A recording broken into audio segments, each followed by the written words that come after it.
The house was quiet when police arrived. No shattered windows, no kicked-in doors, no sign of forced entry. Just a newlywed husband lying on the kitchen floor, motionless. Jamal Carter had been married for 4 days. 4. His wedding ring was still on his finger. There was a single overturned chair, a faint smear near the counter, and something detectives immediately noticed. This wasn't a robbery. This was personal. Whoever did this knew him, and whoever did this had been inside that house before. But the most disturbing detail wasn't the scene itself. It was what Jamal had told a close friend just 48 hours earlier. "If anything crazy happens, just know I tried to do the right thing." At the time, it sounded dramatic. Now it sounded like a warning. 48 hours earlier.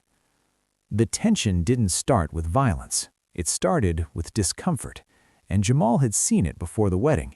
He just didn't call it what it was. From the beginning of his relationship with Aaliyah Brooks, there was always a presence around them, her younger sister, Tiana Brooks. At first, it felt harmless. She asked a lot of questions about him, where he worked. If you want to uncover more chilling true crime stories and see justice exposed, subscribe to Crime Vaults as we bring light to the darkest true crime cases and never miss the secrets hidden in plain sight. What he earned, whether he had ever cheated before. She'd joke, "You better treat my sister right, or I'll steal you." Everyone laughed. Jamal laughed too, but sometimes jokes carry truth. He noticed how she watched him when Aaliyah left the room. Not casual, measured, testing. At family cookouts, she'd sit beside him when there were open seats elsewhere. She'd touch his shoulder when she laughed. Small things, easy to dismiss. And Jamal did dismiss them because he loved Aaliyah and because starting drama inside a close family felt unnecessary. 3 weeks before the ceremony, something shifted. Aaliyah left Jamal alone in the living room to take a phone call outside. Tiana stayed behind. Silence. Then she said it. "You sure you marrying the right sister?" He thought it was a joke. It wasn't. She moved closer. Too close, told him quietly that she had noticed the way he looked at her. He hadn't.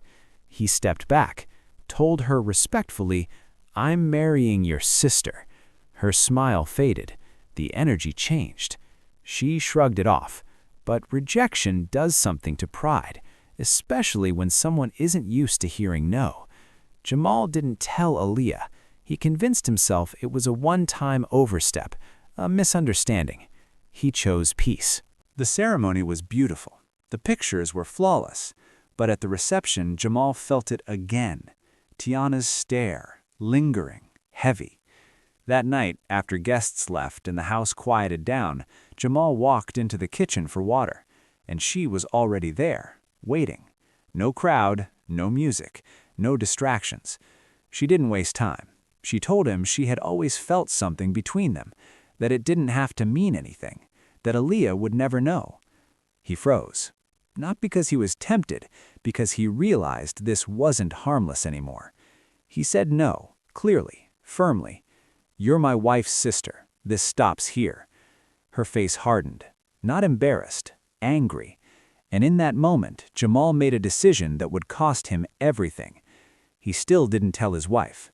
He thought shutting it down was enough. The next morning, Aaliyah was distant, cold. By afternoon, she confronted him. Her sister had told her everything. But the story was flipped. Now Jamal was the one who made the move. Now he was the one who crossed the line. He denied it, over and over.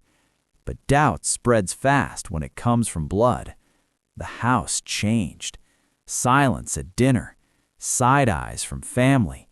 Whispers that stopped when he entered rooms. He felt trapped inside a lie he didn't create. And 2 nights later, he would be dead on that same kitchen floor. The crime scene didn't begin with violence. It began with a red flag ignored, a boundary tested, a rejection delivered, and a pride that refused to accept it. And as detectives stood over Jamal Carter's body, One question quietly formed. Was this a sudden explosion of rage, or the final move in a game that started long before the wedding? The lie did not explode. It spread quietly. That was what made it dangerous. Aaliyah did not scream when she confronted Jamal. She didn't throw anything. She didn't cry at first. She just stood in the bedroom doorway and asked one question. "Why would you disrespect me like that?" Jamal didn't understand. He thought she was still upset about wedding stress. But then she said it. "My sister told me what you tried to do." The room shifted. He felt it instantly. This wasn't confusion. This was damage already done. Tiana had moved first. According to her story, Jamal cornered her in the kitchen after midnight, told her he'd always been curious, told her marrying Aaliyah didn't change how he felt. She even added tears to the performance, said she pushed him away, said she felt unsafe. Jamal stared at his wife in disbelief. He didn't shout. He didn't panic. He simply said, "That's not true." But the problem with denial is that it sounds weak against emotion. And Tiana had already cried, already shaken, already positioned herself as the victim. Jamal tried to explain what really happened. He told Aaliyah about the weeks before the wedding, the comment in the living room, the reception glances, the midnight proposition. But every word sounded like defense. And defense sounds guilty when doubt is present. Aaliyah's face hardened. "Why didn't you tell me then?" That question hit him harder than the accusation, because he had no good answer. He thought he was protecting her, protecting the family, protecting peace. Instead, his silence now looked like secrecy. By that evening, the energy inside the house was different. Aaliyah wasn't yelling, she was withdrawing. Tiana wasn't emotional anymore, she was composed, calm, watching. Jamal noticed something that unsettled him deeply. Whenever he defended himself, Tiana didn't react. She just observed, like she was measuring how far this would go. That night, Jamal texted his closest friend, "I think I'm in something messy. I should have said something earlier." The reply came back fast. "Bro, tell your wife everything. Don't let nobody flip this." But inside that house, conversation was no longer neutral. Aaliyah started asking specific questions. What exactly did he say? Where was he standing? Why didn't he push Tiana away sooner? The interrogation felt structured, almost rehearsed. Jamal began to realize something chilling.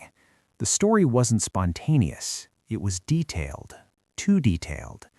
The next morning, Tiana avoided him completely.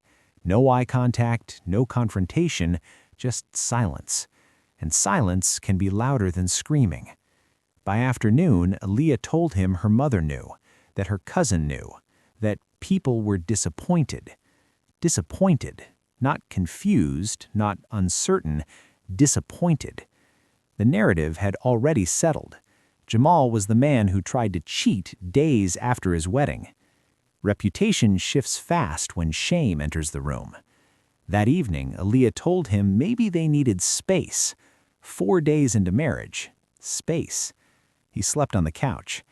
Around 2:13 a.m., security footage from the living room camera would later show Tiana walking down the hallway toward the kitchen. She paused, looked toward the couch where Jamal lay awake, then continued out of frame. Detectives would later replay that clip repeatedly, not because it showed violence, but because it showed timing. The next day, Jamal attempted one final conversation. He told Aaliyah calmly, "Ask her to repeat the story in front of me." He believed truth survives confrontation. Tiana refused, said she felt triggered by being in the same room, said she didn't feel safe. That word again, unsafe. Now Jamal wasn't just accused of disrespect, he was being painted as a threat. That night, he recorded a short voice memo on his phone. His tone wasn't angry, it was tired. "I did not touch her. I told her no. If this keeps going left, I need something on record." He didn't send it, he just saved it, because something inside him had shifted from confusion to concern, and concern was turning into fear. The final argument happened in the kitchen, same place the proposition occurred, same place the lie was born. Aaliyah said she didn't know who to believe. Jamal said, "Look at me, you know me." Tiana entered midway through the argument. She didn't yell. She simply said, "He's lying." The word hung in the air like a verdict.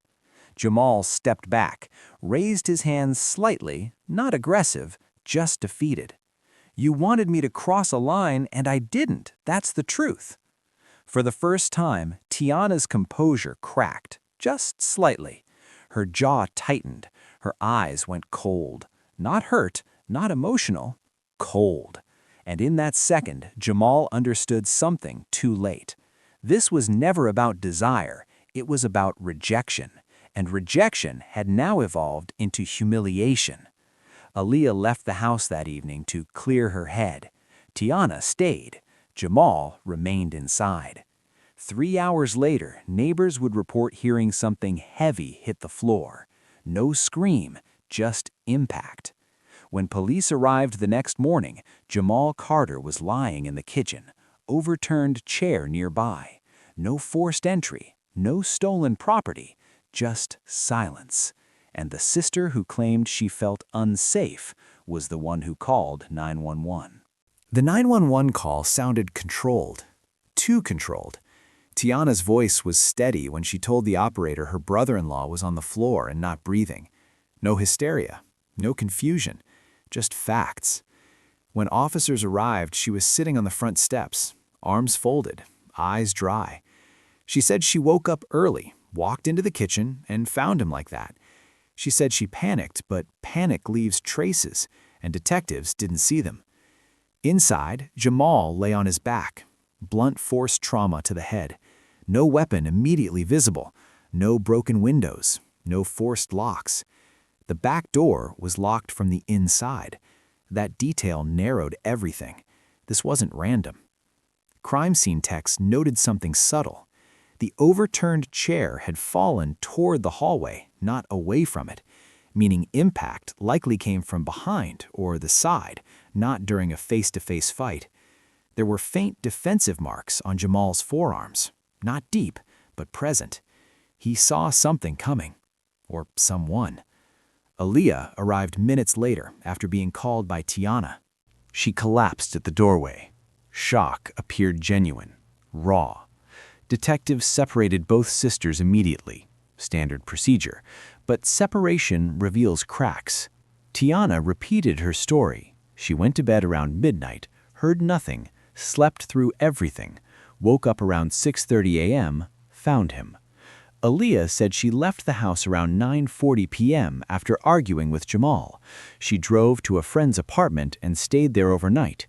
Her alibi checked out quickly. Security cameras at the apartment complex confirmed her arrival and departure times. That left one person inside the house with Jamal during the estimated time of death, Tiana. Detectives pulled the home's interior camera footage. The living room camera recorded until 1:12 a.m., then it cut out for exactly 47 minutes before resuming. Not a power outage, just a manual disconnect. When asked about it, Tiana said she didn't even know how the system worked. But digital systems log access, and the login at 1:11 a.m. came from a phone registered in her name. That was the first fracture in her composure. When confronted, she shifted, said maybe she checked the cameras because she felt uneasy. Uneasy about what? She couldn't explain. Detectives requested phone data. Text messages between Tiana and Aaliyah revealed something telling. Earlier that evening, Tiana had texted, "You deserve better than him." Then, 30 minutes before the estimated time of death, "I'm handling it." Handling what? When questioned again, her calm started thinning. She insisted Jamal had been aggressive the past few days, that she was scared of him, but there were no prior police reports, no documented threats, no bruises, nothing. Meanwhile, forensic analysis found microscopic fibers from a decorative metal sculpture on the kitchen counter embedded in Jamal's wound. The sculpture had been cleaned, recently, 2 recently. Investigators sprayed luminol along the sink and counter area. Faint traces lit up. Someone had wiped something down. Jamal's phone was recovered from the couch. That's when detectives found the voice memo recorded hours before his death. His voice was steady but heavy. "I told her no, she's mad. If something happens, this is why." That recording changed everything. The narrative flipped instantly. What was once a possible domestic dispute now looked like retaliation. Detectives re-examined Tiana's behavior at the scene. No tears, no attempt to perform CPR. No visible shock, just distance. And then came the final digital piece.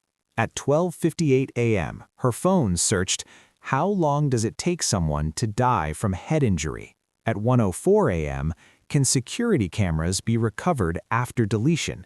Those timestamps aligned exactly with the camera blackout. When presented with this evidence, Tiana stopped answering questions, asked for a lawyer. Silence returned. But silence now spoke louder than her original accusation. Jamal Carter had not been caught cheating. He had been silenced. And the rejection that began as a bruised ego had escalated into something irreversible. Detectives moved quickly. An arrest warrant was issued within 72 hours.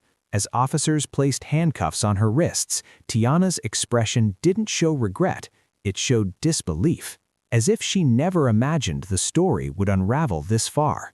But the investigation wasn't fully over, because one question remained. Did Aaliyah know more than she admitted? Or was she the final victim in a manipulation she never saw coming? The interrogation room was cold. No dramatic yelling, no slammed tables, just fluorescent lights and silence stretching longer than comfort could survive. Tiana Brooks sat upright, hands folded, eyes forward. Detectives laid everything out, piece by piece. The camera blackout, the phone searches, the wiped sculpture, the voice memo. She didn't react at first. She listened. When they played Jamal's recording, something finally shifted. Not tears, not remorse. Irritation, as if she was frustrated he had documented the truth. Detectives leaned in. "He said he rejected you." She inhaled slowly and said, "He's lying." Even now, even with digital timestamps, even with physical evidence, the story did not change. What changed was her tone. The confident composure from the 911 call was gone. In its place was something sharper, defensive, cornered. When confronted with the search history, she tried to pivot, said she Googled head injuries because she was panicking after finding him. But the timestamps didn't support that. The searches happened before the estimated time of death. That detail sat heavy in the room. The lead detective asked one final question. "Did you plan this?" For the first time, she hesitated. It wasn't long, just a pause, but pauses reveal internal battles. She didn't answer. She asked for her attorney again, and that was the end of the interview. Charges were filed: second-degree murder, tampering with evidence, obstruction. The media picked it up quickly. The narrative that once painted Jamal as a disloyal husband flipped publicly. Now the story was darker: a rejected advance, a damaged ego, a deadly retaliation. But the courtroom would decide more than guilt. It would expose motive. During trial, prosecutors reconstructed the timeline with precision. They showed the jury the camera footage stopping at 1:12 a.m. They displayed the search queries. They played Jamal's voice memo in full. His words echoed through the courtroom. "If something happens, this is why." Aaliyah broke down when it played. Not quiet tears, full-body grief. Because that recording carried more than evidence. It carried regret. She testified that she believed her sister at first, that she confronted her husband harshly, that she left him alone that night angry. She admitted something on the stand that silenced the courtroom. "He asked me to look him in the eyes and tell him I didn't know his character, and I couldn't do it, but I still walked away." That line stayed with jurors. Defense attorneys argued there was no direct witness to the strike, no video of the exact moment. They suggested a physical struggle escalated unexpectedly, that maybe Jamal threatened to expose Tiana's lie and things spiraled. But intent isn't always loud. Sometimes it's in preparation, in deleting footage, in searching how long head injuries take to become fatal. After 5 hours of deliberation, the verdict came back, guilty on all major counts. Tiana showed emotion only once when the sentence was read, 35 years. Not a scream, not a collapse, just a tightening of her jaw, as if she still believed she had been wronged. Alia did not look at her sister when she was led away. That bond was permanently fractured. But the final twist didn't come from the courtroom. It came weeks later when investigators released additional phone records during post-trial documentation. In the days before the wedding, Tiana had searched one phrase repeatedly: "Why do men choose the older sister?" That search predated the proposition, predated the accusation. It revealed something deeper than impulse. This wasn't a spontaneous moment of temptation. It was comparison, competition, resentment built quietly over years. Jamal wasn't just a man who said no. He was proof that she was second. And for someone consumed by pride, being second can feel unbearable. The murder wasn't born in the kitchen that night. It was born long before the wedding vows. In silent rivalry, in insecurity, in the refusal to accept rejection. Alia filed for a legal name change months later. She moved cities, started over. But in interviews, she admitted one thing that never leaves her mind. "He tried to protect me from choosing between us, and I chose wrong anyway."